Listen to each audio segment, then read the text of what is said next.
Graças a Deus. Eu quero cumprimentar a todos os amados irmãos com a graça e a paz do Senhor Jesus. Amém?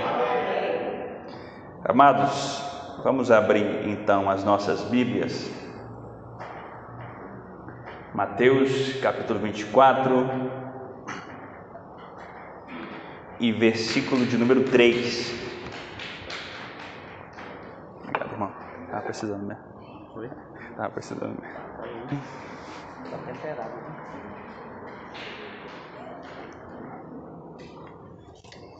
Mateus 24 e versículo 3, todos acharam? Amém.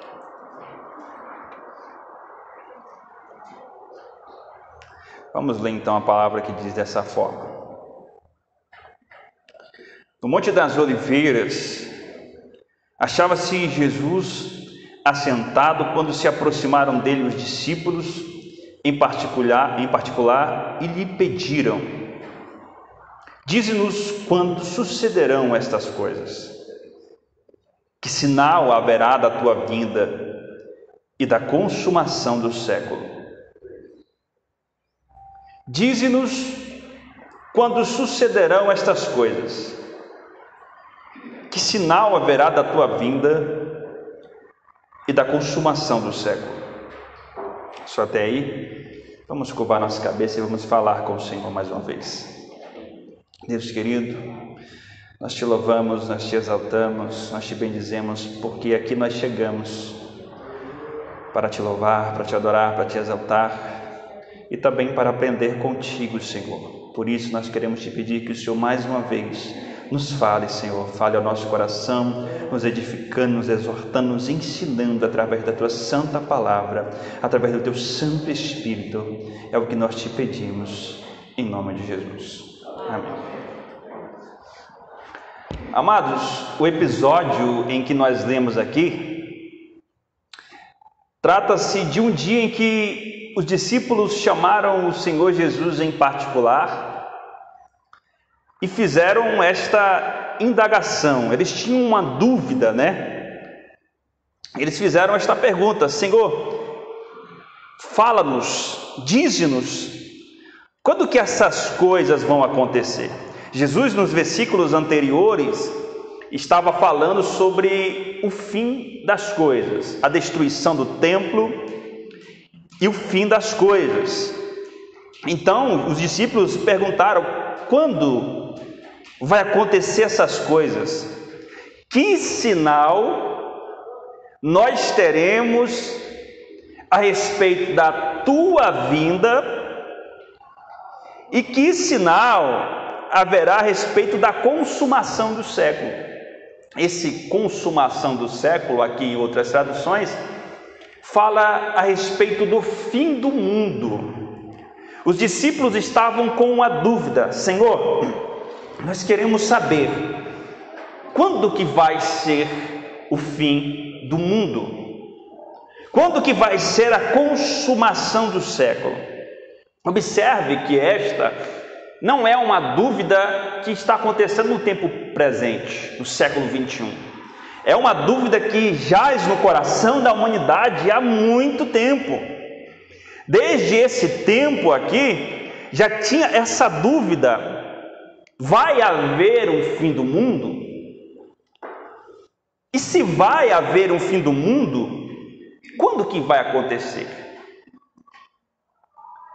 Uma pesquisa realizada pelo Instituto Ipsos, com sede em Nova York, ela nos mostra que apenas 15% das pessoas ao redor do globo acreditam no fim do mundo. 85% dessas pessoas não acreditam no fim do mundo. Isso é uma pesquisa a nível global. Dentre essas 15 pessoas, esses 15% que acreditam no fim do mundo, estão apenas as pessoas com baixa escolaridade ou baixa renda. Ou seja, o número de pessoas que que não acreditam que haverá um fim do mundo é baixíssimo. Outra pesquisa realizada também nos Estados Unidos, revela que 8 em cada 10 americanos acreditam em Deus. 74% desses americanos acreditam no paraíso, enquanto 59% acreditam no inferno. É interessante falar dessas estatísticas, irmãos, que muitos se fala sobre crer em Deus, fala sobre crer num futuro, num fim do mundo, mas na verdade, quando nós falamos a respeito de coisas que dificilmente nós concordaríamos, que é o fim do mundo, que é o inferno, por exemplo, as pessoas deixam de acreditar. Ainda no Brasil, outra pesquisa vai nos mostrar que o Brasil é o terceiro país que mais se acredita em Deus. 51% desses que dizem acreditar em Deus aqui no Brasil, eles acreditam em vida após a morte, enquanto 23% acreditam que as pessoas, quando morrem, simplesmente param de existir. Esses números aqui nos mostram, irmãos, que existem dúvidas a respeito do fim do mundo. Quando que vai acontecer o fim do mundo? De que forma vai acontecer o fim do mundo? Houve essa dúvida desde os primórdios antigos, e muitas pessoas que passaram pela história marcaram um dia que o mundo ia acabar. Muitas pessoas tentaram marcar um dia que seria o último dia da Terra.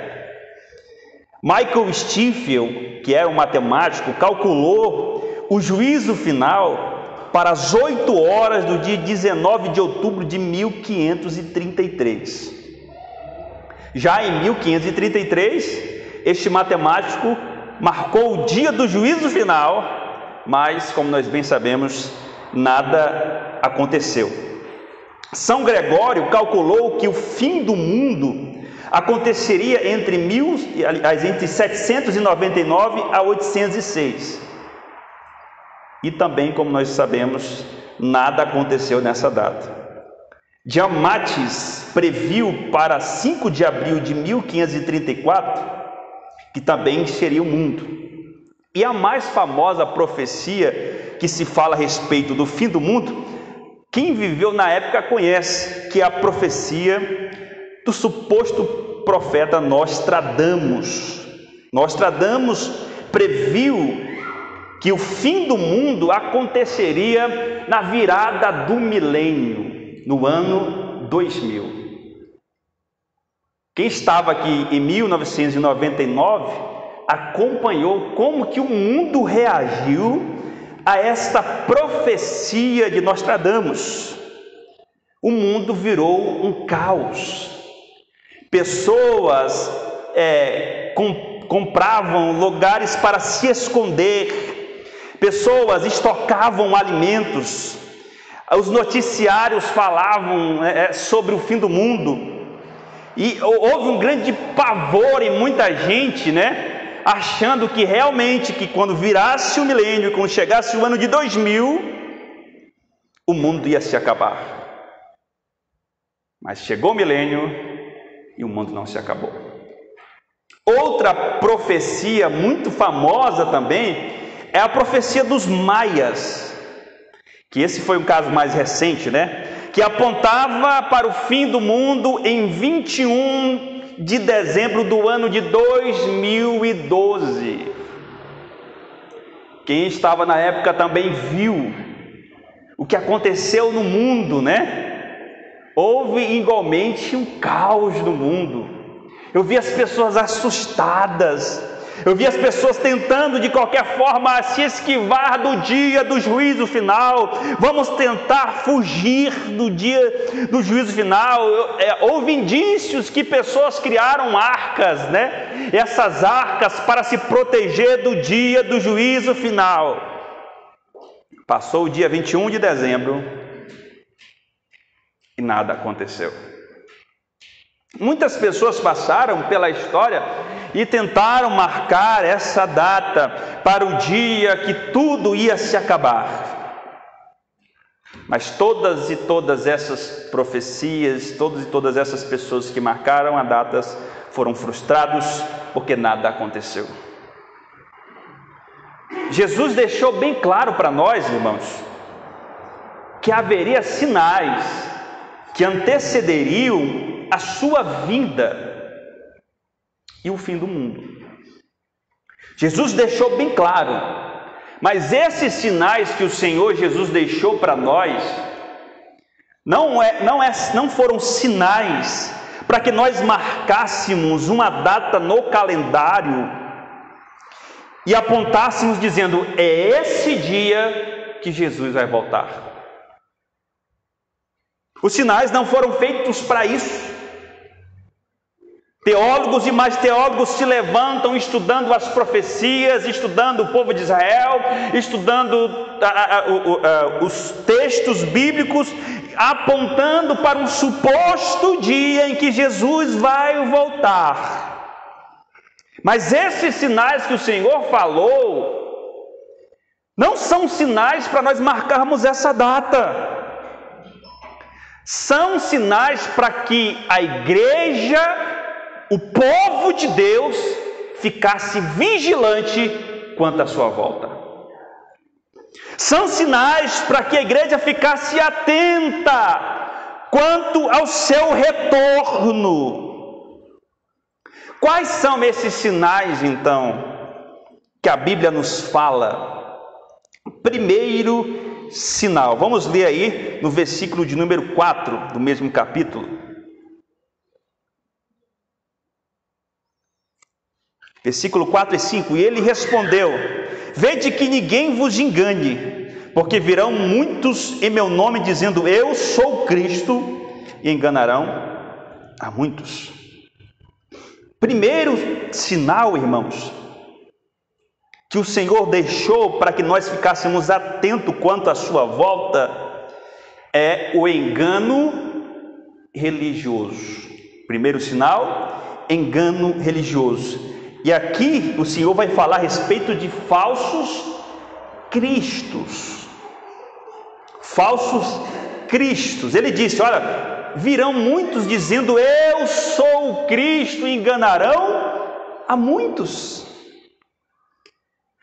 Na história, irmãos, houve centenas de pessoas que se declararam Jesus, que se declararam Messias. E eu separei aqui apenas alguns para que nós venhamos entender um pouco. Krishnaventa, fundador da seita Fonte de Sabedoria, em 1940, se declarava o Cristo. Um caso mais recente também, o reverendo Moon, que morreu alguns anos atrás, fundador da Igreja da Unificação, ensinava para as pessoas que ele era o Messias.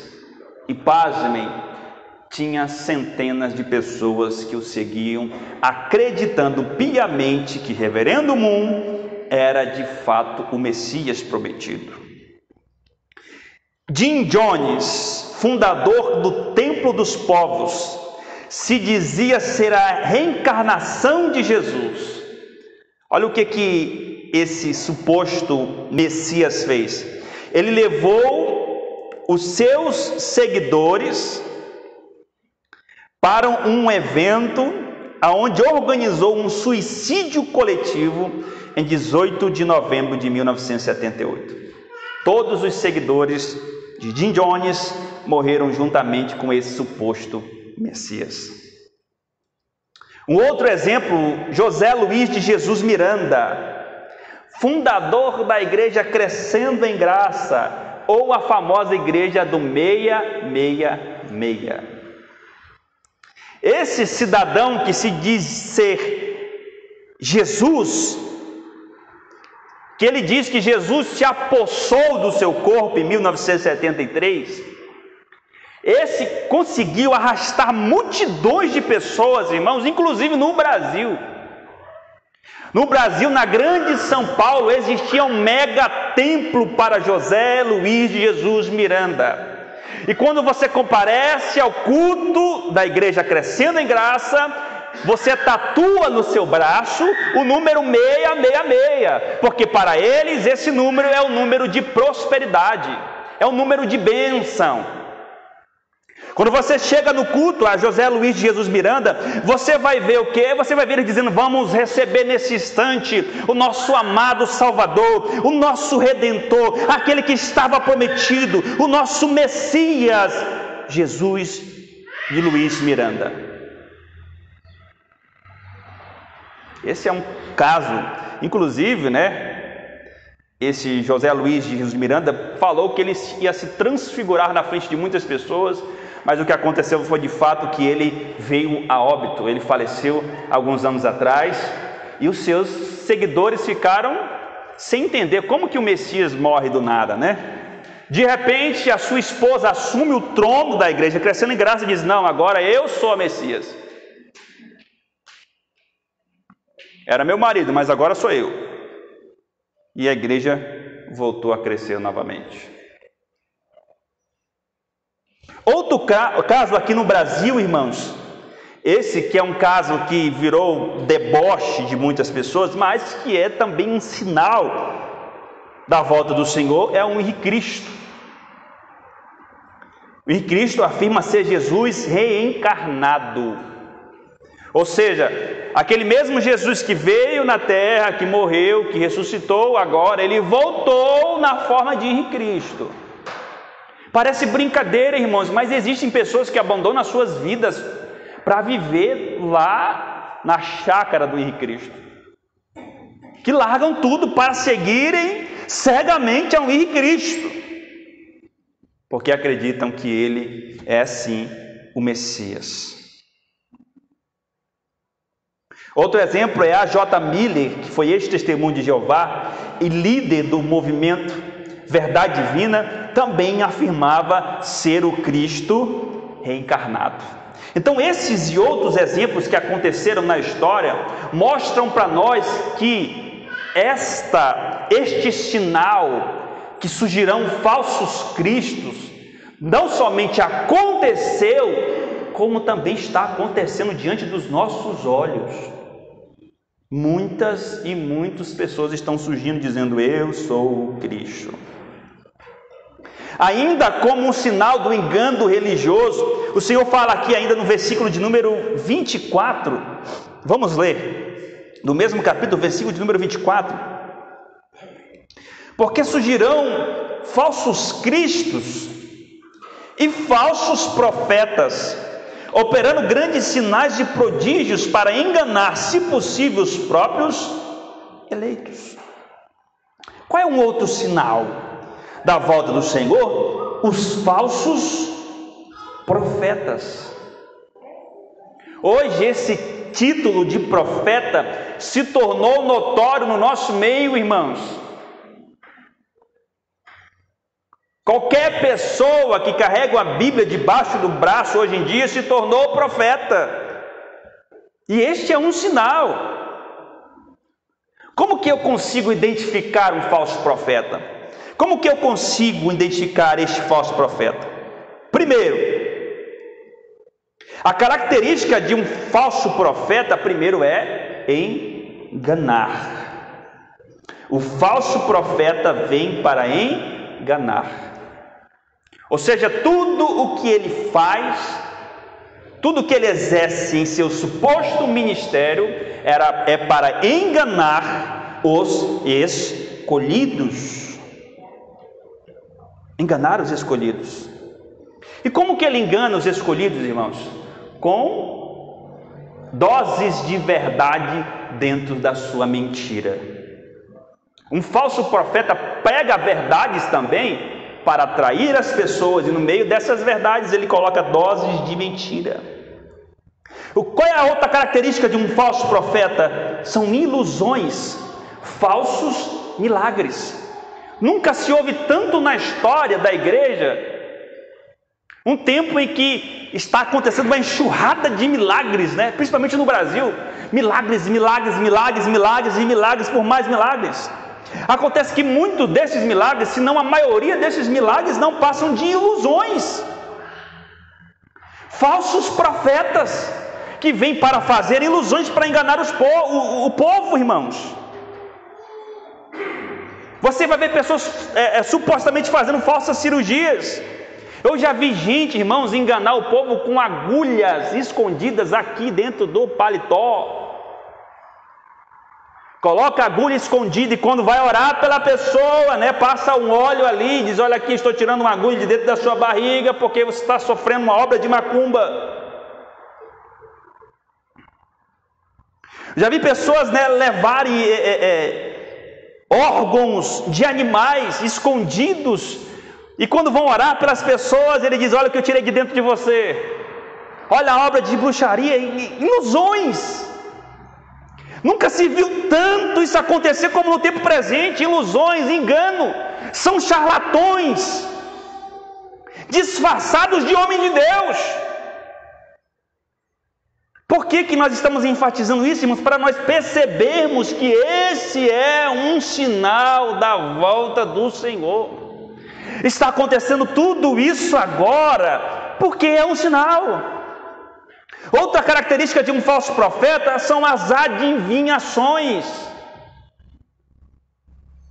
supostas revelações. Como que tem gente que engana as outras, irmãos, com supostas revelações? São adivinhações. Já foi preso aqui no Brasil pastores que viajavam lá para os Estados Unidos. Eles pesquisavam o quê? A vida das pessoas no Facebook. E quando chegava lá, ele supostamente fazia uma revelação com a legenda que estava na foto. Charlatão, enganador. É isso que está acontecendo. Está acontecendo aos montes. Por quê? Porque há facilidade. A facilidade. O que a Bíblia diz? Enganarão até mesmo os escolhidos. Estão sendo enganados. Os escolhidos estão sendo enganados por essas pessoas. Estão sendo ouvintes, estão alimentando esses falsos profetas. Uma outra característica do falso profeta é o falso ensino. O falso profeta nunca vai falar algo que seja proveitoso. Ele vai distorcer, ele vai usar a palavra para dizer: olha, o que eu estou fazendo aqui na minha igreja tem base bíblica, mas é um texto fora do contexto. É um texto que está totalmente desvirtuado do seu contexto. São mentirosos. Estão trazendo uma comida de demônios para muitas pessoas. Estão recebendo um alimento que não vem do céu, mas o alimento do inimigo. É o falso ensino do falso profeta. Uma outra característica do falso profeta é a avareza. Observe que os falsos profetas são avarentos. Tudo que eles fazem em seu suposto ministério é para ganhar dinheiro. Observe se esses falsos profetas que prometem curas, inclusive agora nesta pandemia, né? Prometeram curas contra o Covid. Observe se essas pessoas que prometem curas, se elas vão para a fila do SUS, se elas vão para as pessoas que estão doentes nos hospitais. Não vão. Porque é dentro dos templos que eles fazem as suas ilusões, que eles conseguem arrecadar o seu dinheiro. Lá no hospital, a obra é voluntária. O falso profeta é avarento. Uma outra característica do falso profeta é a apostasia. Ele simplesmente abandonou a sã doutrina. Ai, irmãos, você liga a sua TV, você vai para a internet e você vai ver cada heresia horrenda. Você vai ver as pessoas pregando coisas que você jamais pensava que isso ia acontecer. Jamais. O falso profeta, ele é um apóstata. Ele abandonou a palavra verdadeira.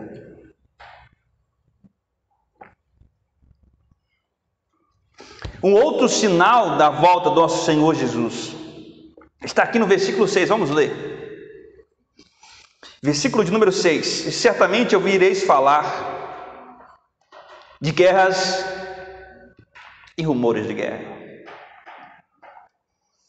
Este também é um sinal evidente. E na história, nós tivemos muitas guerras que foram verdadeiros banhos de sangue. Como, por exemplo, a Segunda Guerra do Congo, na África, que aconteceu em 1993 a 2003. Levaram aproximadamente 3.800.000 a 5.400.000 mortos. A Guerra Civil da Rússia, que aconteceu em 1917, foram aproximadamente 9 milhões de mortos. A revolta de Dugan, na China, foram aproximadamente 12 milhões de mortos. A Primeira Guerra Mundial, em 1914 a 1918, aproximadamente 65 milhões de mortos. A Segunda Guerra Mundial, 1939 a 1945, aproximadamente 72 milhões de mortos. E agora nós estamos vendo com os nossos próprios olhos a guerra da Rússia contra a Ucrânia. Nós estamos vendo os abalos que isso está acontecendo no mundo todo, economicamente, em diversos âmbitos. Isso está influenciando o mundo todo, essa guerra. São martírios, são banhos de sangue. E o Senhor falou aqui que certamente vocês vão ver isso acontecer. Guerras e rumores de guerra. Um outro sinal também evidente da volta do Senhor. Vamos ler no versículo de número 7. Porquanto se levantará nação contra nação, reino contra reino, e haverá fomes. A fome também é um sinal da volta do Senhor. Segundo a ONU, aproximadamente 87 milhões de pessoas passam fome no mundo. 87 milhões de pessoas passam fome no mundo. E mais um dado ainda alarmante, assustador, irmãos. 24 mil pessoas. Essa estatística é uma estatística recente, 2020 para cá. 24 mil pessoas morrem de fome por dia. 24 mil pessoas. São um total de 9 milhões de pessoas que morrem de fome por ano. Desses 9 milhões de pessoas que morrem por ano, 8 milhões são crianças. 8 milhões de pessoas que morrem por ano são crianças, especialmente na região do continente africano. A fome é sim um sinal que passa diante dos nossos olhos, e nós não percebemos que também é um sinal da volta do nosso Senhor. Outro sinal que o Senhor também nos deixou está aqui também no versículo de número 7. Haverá fomes e terremotos. Terremoto também é um sinal. E na história aconteceram muitos terremotos, como por exemplo no Alasca, 1964, um terremoto de magnitude 9.2, que matou 131 pessoas, prejuízo de quase 6 bilhões de dólares. Na Indonésia, em 2004, um terremoto de magnitude de 9.1, 280 mil mortos. No Japão, em 2011, isso nós vimos acontecer, né? O Japão de 2011 foi um terremoto de magnitude de 9.0. 15 mil pessoas morreram.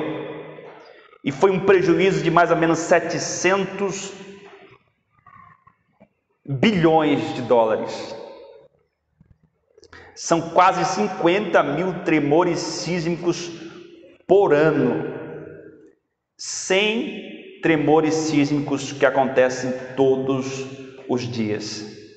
Terremoto também é uma evidência, um sinal da volta do Senhor.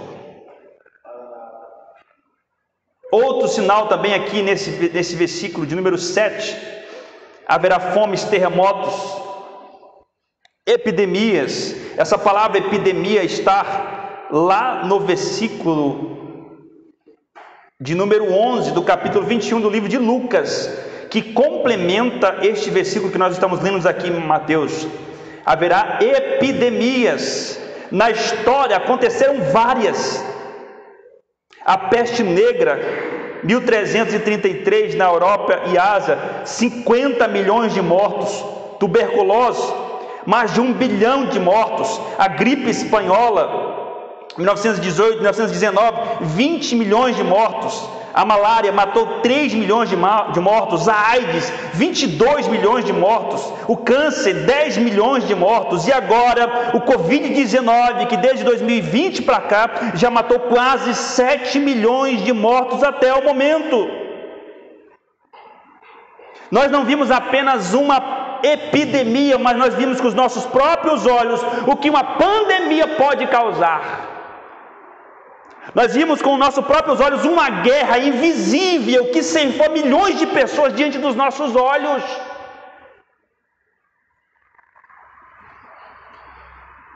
As ruas estavam vazias.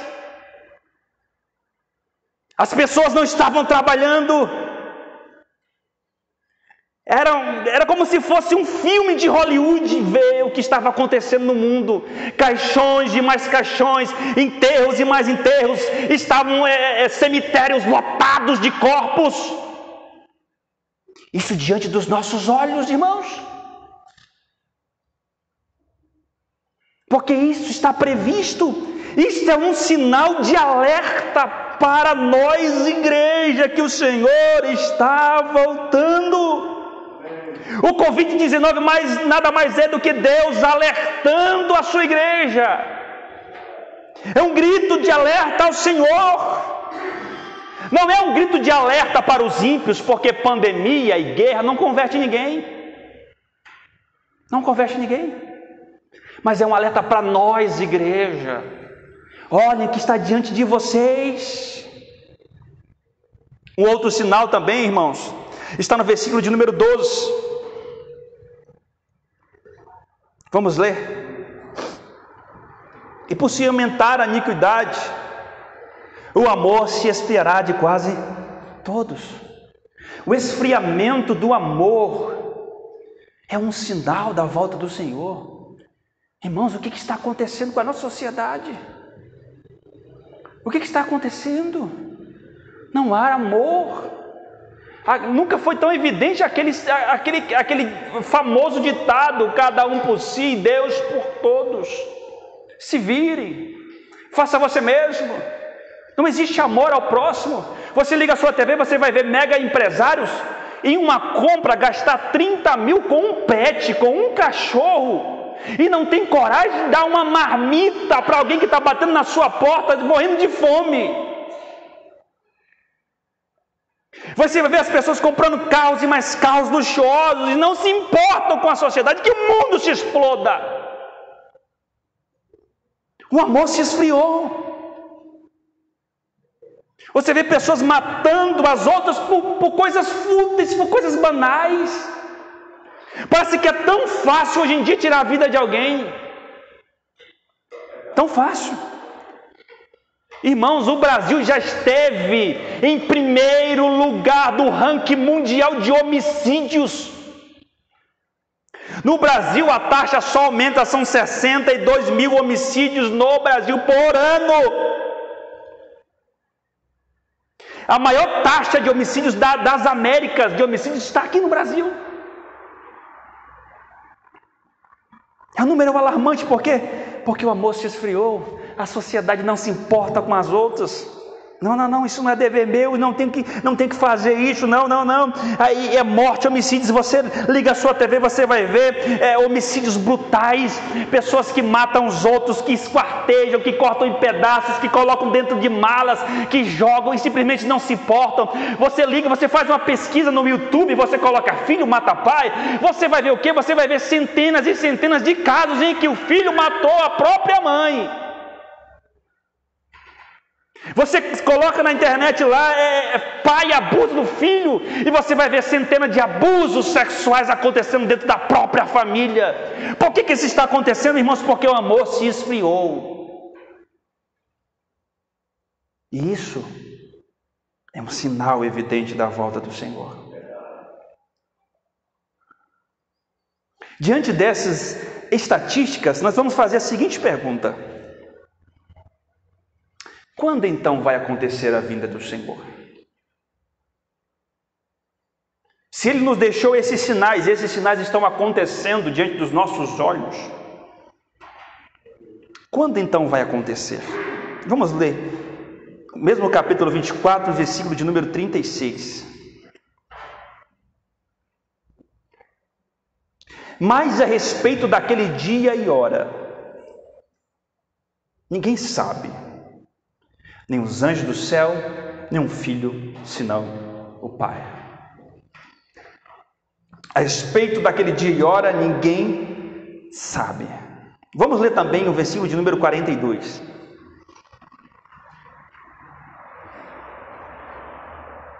Portanto, vigiai, porque não sabeis em que dia vem o vosso Senhor. Não sabeis. Imagine como seria fácil, né, irmãos, para nós sabermos o dia da volta do Senhor. Né? Fiscalização com aviso prévio é a coisa mais fácil que tem. Saber o dia que ele vem, deixar o pecado de estimação do lado e ficar preparado para aquele dia. Seria fácil demais, né? Mas ele está dizendo aqui que a respeito daquele dia, ninguém sabe. Por mais que alguns céticos e até mesmo alguns do meio cristão digam assim: mas eu vi essa palavra na minha vida toda, que Jesus vai voltar. Estão pregando que Jesus vai voltar, que vai voltar. Ele não voltou até hoje, eu acho que ele não vai voltar. Eu torno a repetir enfaticamente e com toda a certeza do mundo para você: se ele prometeu que ele voltaria, então ele vai voltar. Ele vai voltar. Mas nós não sabemos. Nós não sabemos de que forma vai acontecer então essa vinda. Já que ele vai voltar, de que forma o Senhor vai vir? Vamos ler o versículo de número 43. Mas considerai isso: se o pai de família soubesse que viria o ladrão, vigiaria e não deixaria que a casa fosse arrombada.